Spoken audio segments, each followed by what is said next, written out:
خواتین و حضرات، دیویوں اور سجنوں، بھائیوں اور بہنوں، ملتان پاکستان سے آپ کے داستان گو سید تصدق حسین بخاری کی طرف سے آپ سب کو بہت بہت سلام اور دھنیہ واد۔ ایک نئی کہانی لے کر حاضر ہوا ہوں عشق و محبت کی ہزار داستان کے سلسلے میں۔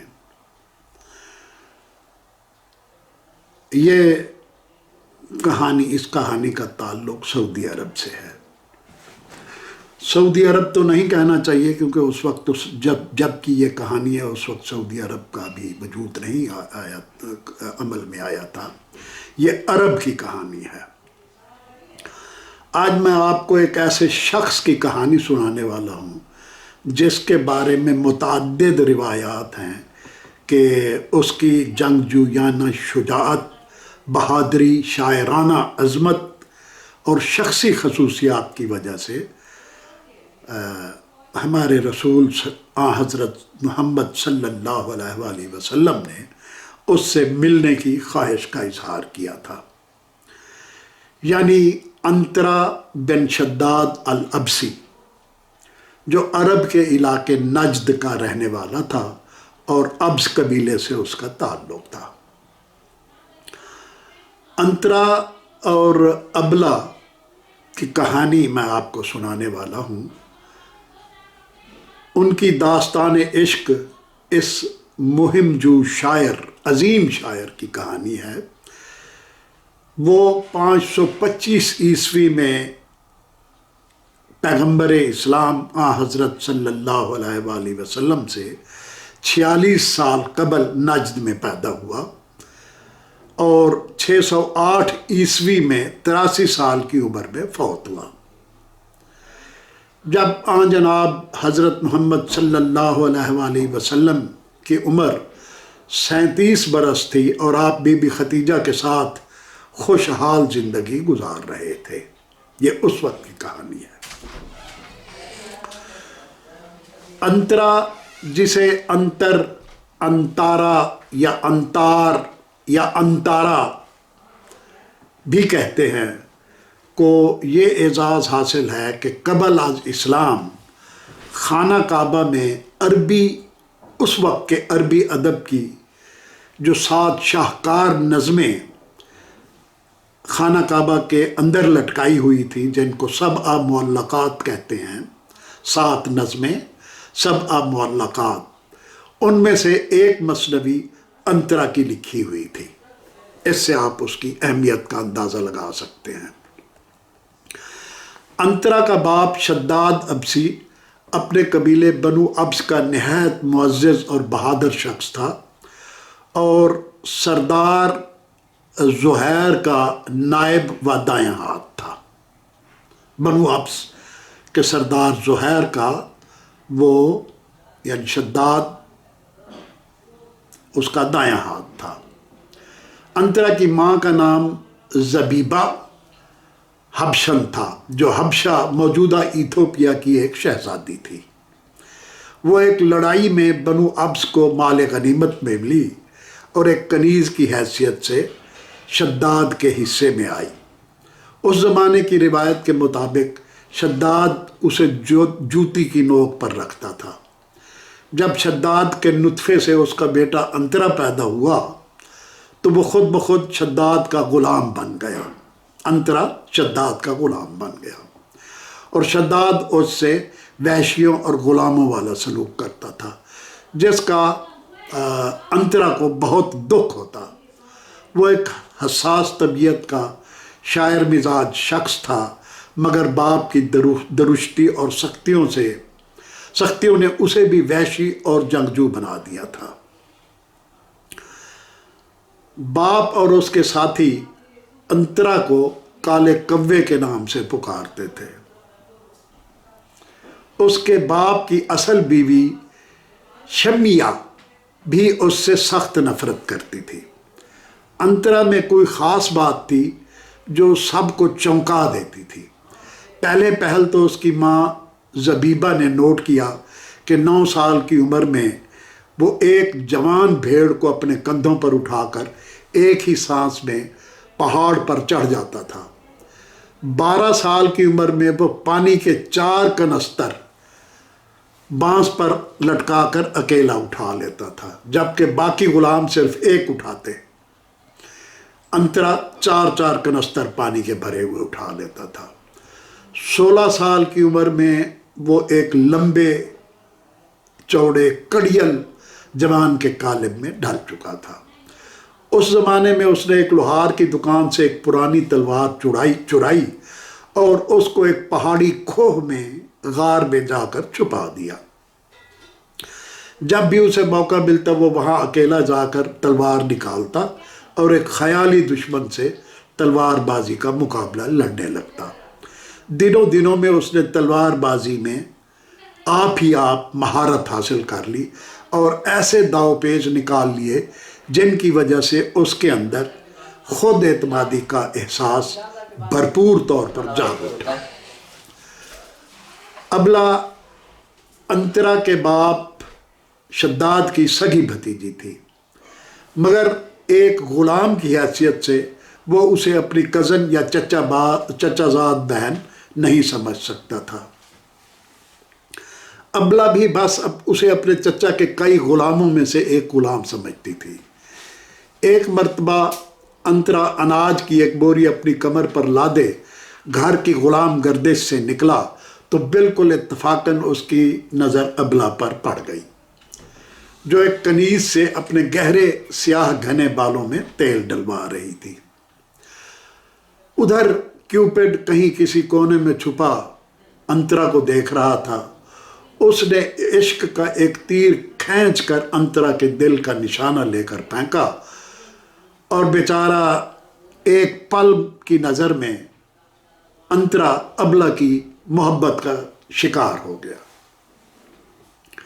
جب وہ اپنے جھونپڑے میں آیا تو اس کا سینہ دل سے خالی تھا، اس کا دل سینے سے نکل چکا تھا اور باغیانہ اور شاعرانہ سوچیں اس کے دماغ میں گھسی چلی آ رہی تھی کہ جب باقی سب نوجوان اپنے چچا کی بیٹیوں سے شادی کر سکتے ہیں تو میں کیوں نہیں کر سکتا، محض اس لیے کہ میں ایک غلام ہوں۔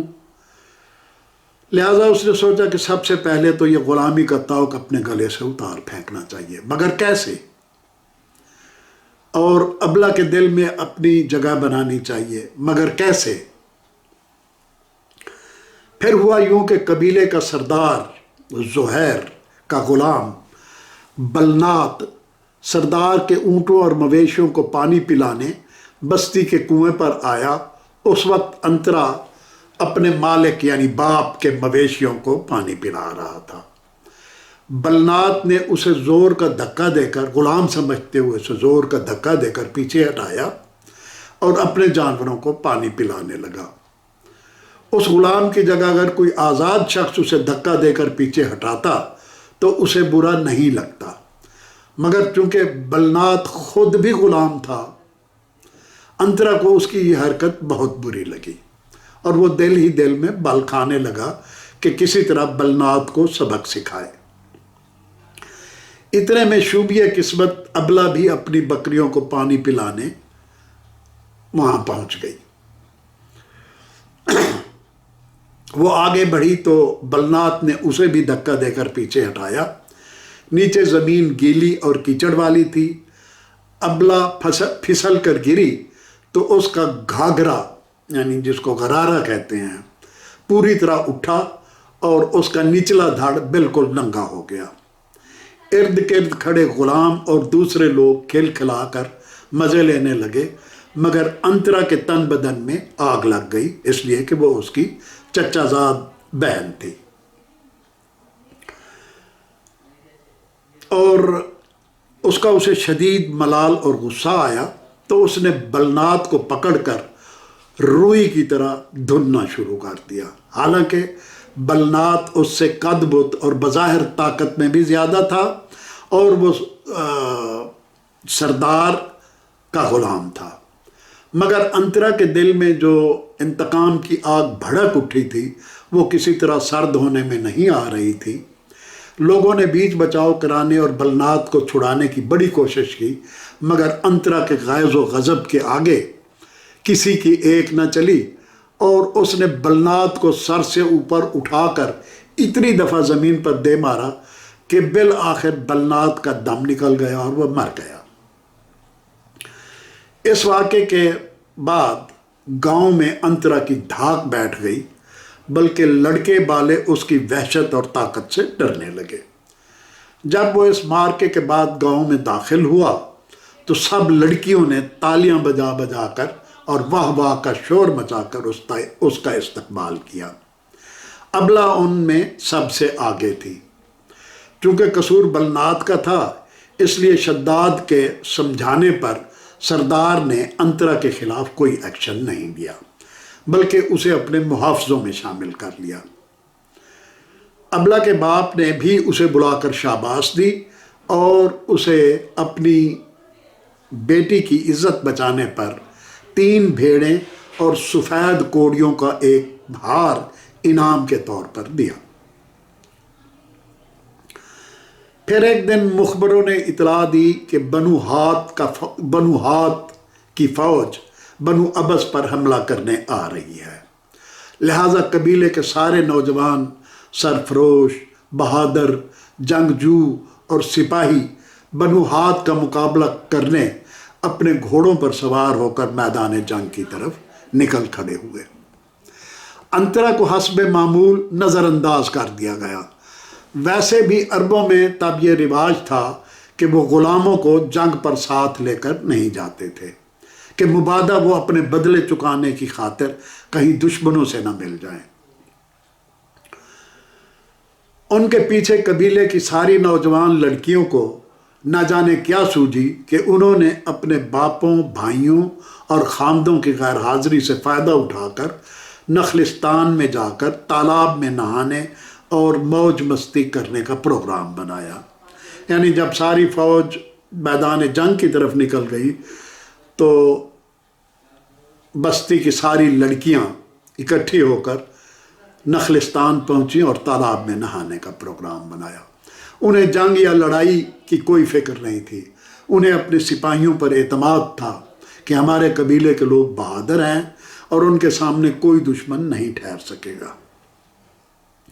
لہٰذا وہ تالاب کے کنارے شغل میلے میں منہمک ہو گئیں کہ اتنے میں قبیلہ ہات کے 20 سپاہی چھپتے چھپاتے پیچھے سے عورتوں کو کنیزیں بنانے کی خاطر ادھر آ نکلے۔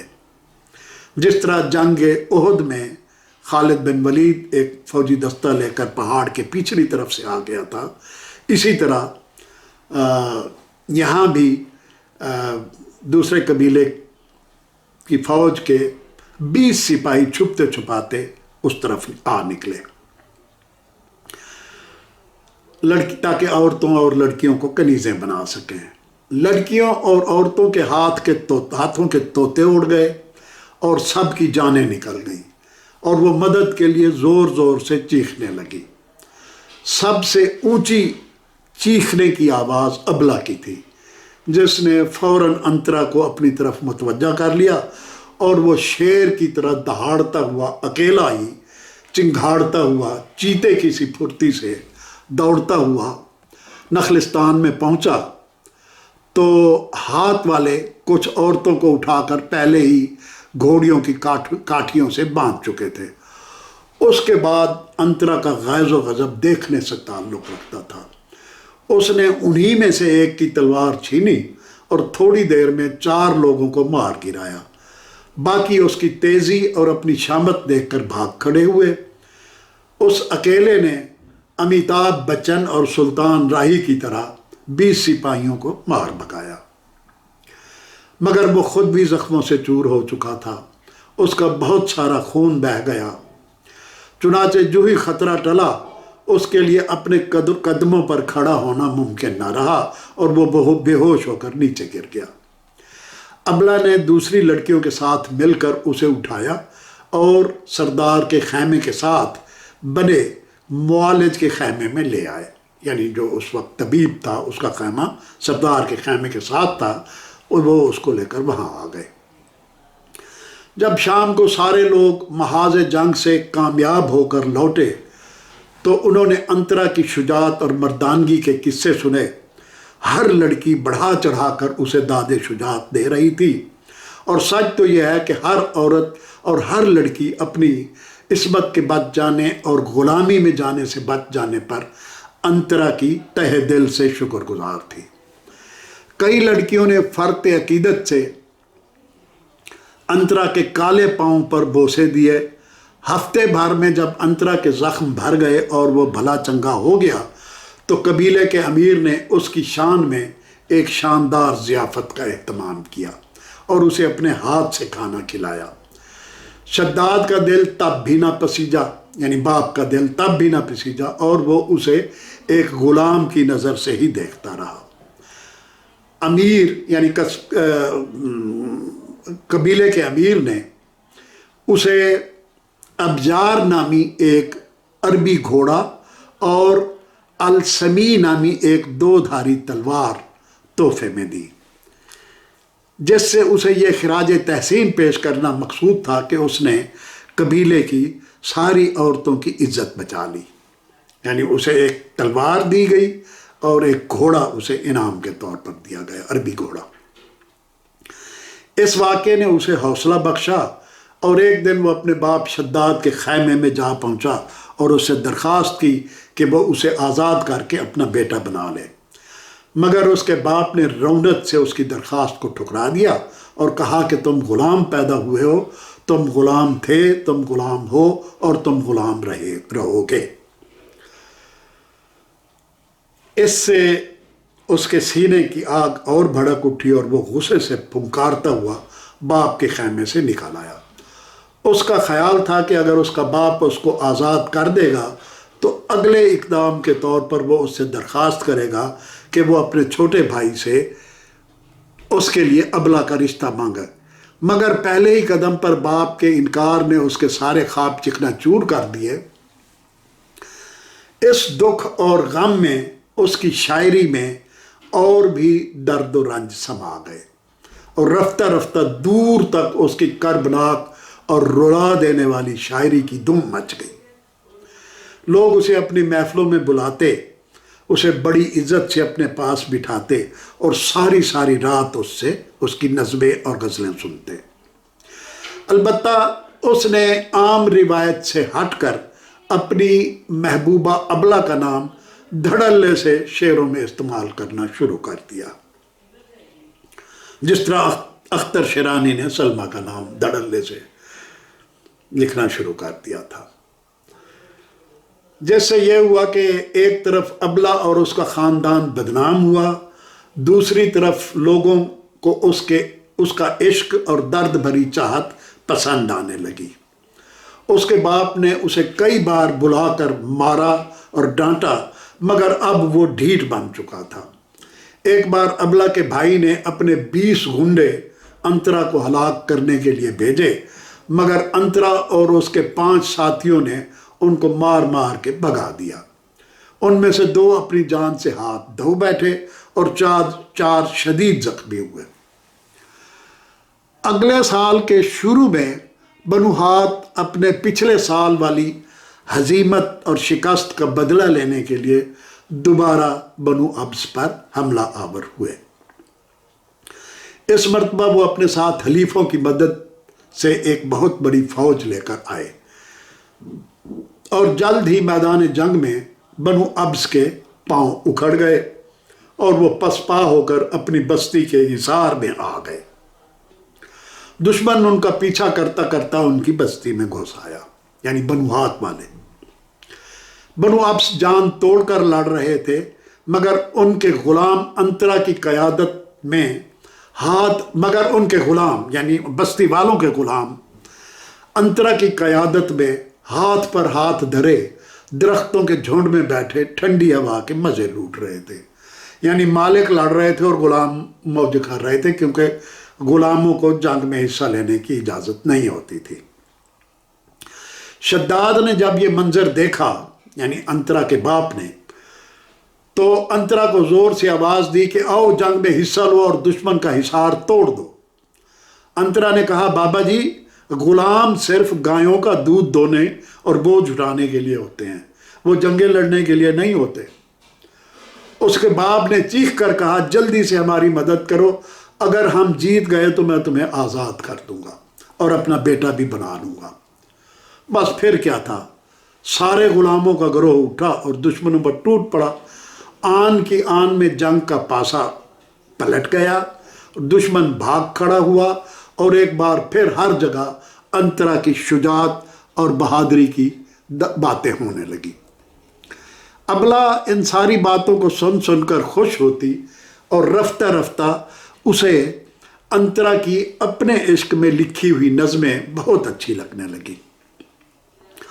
اس کی کچھ سہیلیاں رازدار بن گئیں اور شاعری کی شکل میں انترا کے پیغام اور خطوط اسے پہنچانے لگی، یعنی ابلا خود بھی شعر لکھ کر دیتی جو اس کی سہیلیاں جا کر انترا کو پہنچا دیتی تھی۔ جب شداد اس کے باپ اور اس کے بھائی حاذق یعنی شداد اس کے باپ اور چچا کہ سب حربے ناکام ہو گئے، تو ایک بار ابلا کے باپ حاذق نے اسے اپنے گھر بلا کر کہا کہ تم نے اپنی شاعری سے ہماری بیٹی کو اتنا بدنام کر دیا ہے کہ اب کوئی شریف نوجوان اس سے شادی کرنے کی حامی نہیں بھرتا اور نہ آگے بڑھتا ہے شادی کے لیے، اس لیے ہم نے فیصلہ کیا ہے کہ تمہاری شادی ابلا سے کر دی جائے۔ پھر پوچھا کہ تم حق مہر میں ابلا کے بدلے میں مجھے کیا دے سکتے ہو، یعنی اس کے چچا نے پوچھا۔ تو انترا نے جواب دیا جو آپ مانگیں گے میں حاضر کر دوں گا، بس آپ ایک بار میری ابلا سے شادی کر دیں۔ اس کے باپ نے کہا نہیں، یہ نہیں ہو سکتا، بعد میں تم مکر جاؤ تو ہم کیا کریں گے، البتہ تم ہماری شرط پیشگی پوری کر دو تو ہم اس معاملے پر سوچنے کا وعدہ کرتے ہیں۔ ٹھیک ہے، مجھے آپ کی شرط منظور ہے، لیکن آپ لوگ بھی پھر اپنے عہد پر قائم رہیں، بتائیں مجھے کیا کرنا ہے۔ ابلا کے باپ نے کہا کہ ہمیں ابلا کے حق مہر میں 1000 سرخ اونٹ درکار ہیں، اگر تم 3 سال میں یہ اونٹ لے آئے تو ٹھیک، ورنہ ہم ابلا کی شادی کسی اور سے کر دیں گے۔ ابلا دروازے کی اوٹ میں کھڑی اس کی حوصلہ افزائی کر رہی تھی۔ یہ شرط سن کر وہ بہت مایوس ہوئی، کیونکہ اول تو سرخ اونٹ عرب میں پائے نہیں جاتے تھے، دوسرا 1000 اونٹ پیدا کرنا ایک کنگال حبشی کے لیے ممکن ہی نہیں تھا۔ اس کی گردن یعنی انترا کی گردن جھک کر سینے سے جا لگی، مگر پھر ابلا نے انترا کی آواز سنی اور چونک پڑی جب اس نے کہا مجھے منظور ہے، لیکن آپ کو 3 سال انتظار کرنا ہوگا اور بد عہدی بھی نہیں کرنی ہوگی، میں 3 سال میں 1000 سرخ اونٹ لے کر آ جاؤں گا۔ معاہدہ کرنے کے بعد وہ اپنے جھونپڑے میں آیا اور افکار و ممکنات کی گود میں سر رکھ کر سو گیا۔ اگلے دن جب اس نے اپنے دوستوں سے اس شرط کا ذکر کیا تو سب کے منہ لٹک گئے، سب اپنی اپنی راگنی الاپنے لگے، کسی نے کچھ کہا، کسی نے کچھ کہا۔ معلوم یہ ہوا کہ سرخ اونٹ عرب میں تو پائے ہی نہیں جاتے، وہ صرف عراق میں پائے جاتے ہیں اور ان پر صرف عراقی بادشاہ نعمان کا تصرف ہوتا ہے۔ تمام عراقیوں کو یہ حکم دیا گیا ہے کہ جو ہی ان کی اونٹنی کسی سرخ بچے کو جنم دے تو 1 ہفتے کے اندر اندر اس سرخ اونٹ کے سرخ بچے کو بادشاہ نعمان کے استبل میں پہنچا دیا جائے۔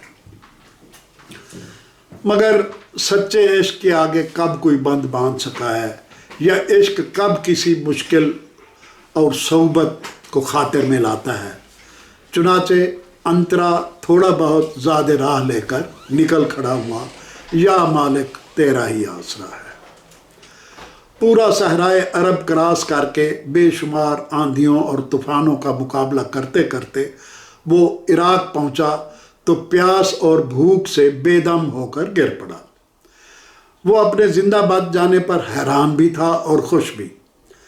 جب وہ وہاں پہنچا تو اونٹوں کے باڑے اور استبل کے انتظامات دیکھ کر اس کے ہوش ٹھکانے آ گئے۔ اگر 2-4 اونٹ چرانے کا مسئلہ ہوتا تو وہ بادشاہ کے محافظوں اور پہرے داروں کی آنکھوں میں دھول جھونک کر یا لڑ بھڑ کر 4 اونٹ چرا لیتا۔ یہاں 1000 اونٹ چرانے کا تصور ہی ہوش اڑانے کے لیے کافی تھا۔ اسے اونٹوں کے باڑے کے گرد مشکوک انداز میں چکر لگاتے دیکھ کر چوکیداروں نے پکڑ کر زنجیروں میں جکڑ کر بادشاہ کے روبرو پیش کر دیا۔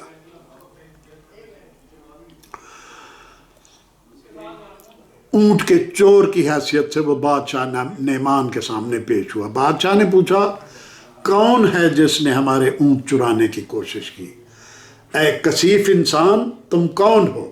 انترا بولا، حضور والا، میں نجد کا رہنے والا ہوں، انترا بن شداد میرا نام ہے، جسے آپ کے پہرے داروں نے چور سمجھ کر پکڑا ہے۔ بادشاہ نے حیران ہو کر دریافت کیا کہ انترا بن شداد، کیا تم وہی انترا ہو جس کی شجاعت اور شاعری کی پورے عرب میں دھوم مچی ہوئی ہے اور صحراؤں کو عبور کر کے شام و عراق پہنچی ہوئی ہے؟ کیا تم وہی انترا ہو؟ میں نے تو سنا تھا کہ انترا ایک بہادر اور جری شخص ہے۔ جس انترا کے بارے میں نے سنا تھا وہ چور تو نہیں ہو سکتا۔ اس کے بعد انترا نے دردناک انداز میں ایک مثنوی کی شکل میں، ایک نظم کی شکل میں بادشاہ کے سامنے ابلہ سے محبت، ابلہ کے باپ حاذق کی شرط اور اپنا عراق کا قصد سارا قصہ بادشاہ نعمان کو کہہ سنایا۔ اس نے یہ بھی کہا کہ مجھے معلوم ہے حاذق مجھے ہلاک کرا دینے کی خاطر، حاذق نے، میرے چچا نے، اتنی کڑی شرط رکھی ہے۔ اسے خود کو چور کہلوانا بہت تکلیف دہ لگا تھا۔ اتفاق کی بات ہے کہ نوجوانی میں بادشاہ نعمان بھی اسی قسم کے ایک طوفانی عشق کی لہروں میں بہتا رہا تھا۔ اسے اپنے بیتے زمانے یاد آ گئے اور اس کی آنکھیں بھر آئیں نعمان کی۔ اس نے آنکھیں صاف کرتے ہوئے ہاتھ اٹھا کر انترا کو اپنی نظم سناتے سناتے روک دیا اور کہا، بس کرو دوست، ایسا نہ ہو کہ میں فنا ہو جاؤں۔ میں تمہیں 1000 سرخ اونٹ تحفے میں دوں گا، بشرطے کہ تم 2 سال تک میری فوج میں کام کرو گے۔ انترا نے بخوشی یہ شرط قبول کر لی۔ تو اس طرح 3 سال مکمل ہونے سے پہلے انترا 1000 اونٹوں کے ہمراہ دولت، خزانے، ہیرے جواہرات، زیورات، خوشبویات، ریشمی ملبوسات سے لدا پھدا اپنے قبیلے واپس پہنچا۔ اب حاذق کے پاس، اس کے چچا کے پاس کوئی عذر باقی نہیں رہا تھا، لہٰذا ابلہ اور انترا کی شادی ہو گئی اور وہ ہنسی خوشی زندگی گزارنے لگے۔ تو یوں یہ آج کی کہانی ختم ہوئی، انترا اور ابلہ۔